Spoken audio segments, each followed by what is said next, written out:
Very sad, of course, very sad. Very sad. Do you cry for Tibet? Recent days, one occasion, yes, really. You cried? After a long time? Usually, my eye quite often used to become wet when I used to meditate compassion and altruism. Even in public, I often used to cry. Now, my old sort of, I'm a student or, people who often used to my teaching, they know very well. I think practically every major teaching, one or two cried, one or two, a few times you see the tear come. I often used to happen. I noticed but the national interest about the Tibetan Tibet issue, regarding Tibet issue, yes, this time feel very, very helpless and what to do. And then another sort of anxiety is,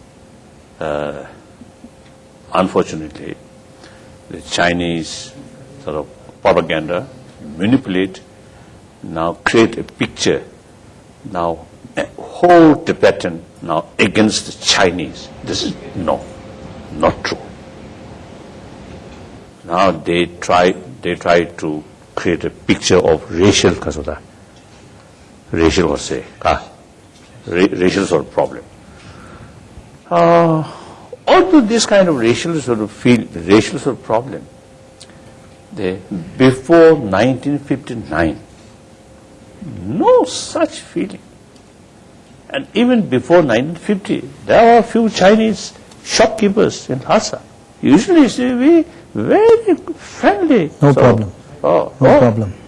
And then even after 50, up to 59, our complaint towards their bullish sort of attitude, we complain, but no feeling towards some kind of negative feeling towards Chinese, as Chinese. Right.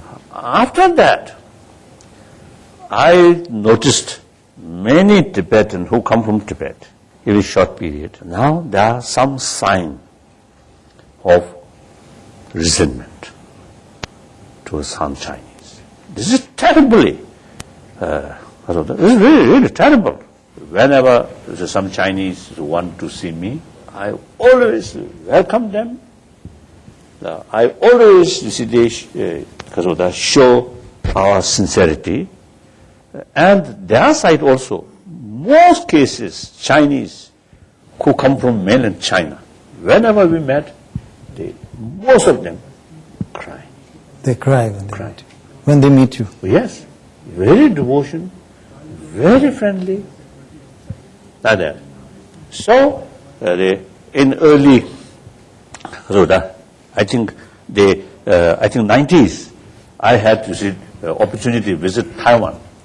The one reason my visit Taiwan is I want to show in the eyes of billions of Chinese, we are not anti-Chinese. We really respect them. We really admire their civilization, their rich cultural heritage, and after all, through centuries, they are our neighbor. And future also, we have to live side by side. So it is very, very important to develop spirit of friendship. This negative attitude is very, very bad, very, very unfortunate. Now, unfortunately, you see, Chinese propaganda, you see, create that deliberately. That's very, very unfortunate. So when you so these children, these students, when in your sort of college or university, if you have some Chinese student there, then please make genuine friendship. That's very, very important. Very important. When you left China in 1959, you said two things as a little young boy. You said, I can see my path to India will be safe. And you also said, I can see I will come back. Will you go back to Tibet before you die? Yes, that we believe. That we still believe. That, after all, the obstacle is the political. And mainly, just negative emotion. If that clear, then it could happen. within few days, You will be back in Lhasa and Potala Palace. can change. No problem. Tell me, in your reincarnation, could the next Dalai Lama be a woman? That women naturally will be very, very attractive. Because more attractive, more influence. How do you, and I suppose everybody would like to hear this, how do you prepare for death? Oh, that's what my, as a Buddhist practitioner, and particularly as a practitioner of Tantrayana, Buddhist Tantrayana. Right.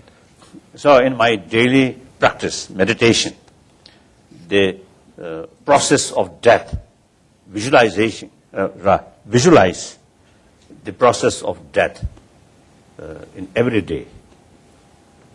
So whether at actual death, whether I can implement these things or not, I'm not very sure.